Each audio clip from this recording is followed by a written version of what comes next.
कशाच्या संदर्भात ही रॅली काढली आहे आणि काय उद्देश आहे नेमका? हे जय महेश सर्वप्रथमचं पूर्ण जळगाववासियांना महेश्वरी समाजातर्फे महेश नवमीच्या खूप खूप शुभेच्छा।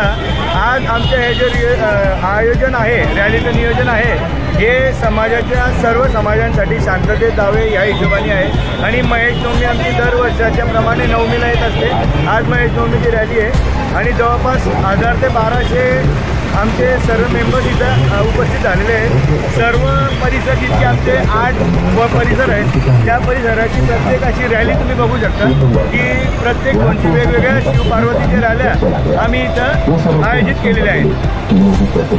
सर्वात महत्त्वाचं आज जे आहे पर्यावरणावर पर्यावरण या विषयावर आम्ही आजच्या रॅलीचं प्रबोधन करत आहोत की सर्वांनी जास्तीत जास्त झाडे लावावे, जास्तीत जास्त झाडे लावावे आणि पर्यावरणाच्या दृष्टीने त्यांनी विचार करावा। काय आव्हान करणार जनतेला? काय आव्हान करणार जनतेला? हेच आव्हान राहील की सर्वांनी मिळून मिसळून राहावे, एकमताने राहावे आणि जास्तीत जास्त झाडे लावून आपलं जे उन्हाळ्याच्या पर्यावरणासाठी जास्तीत जास्त त्याची काळजी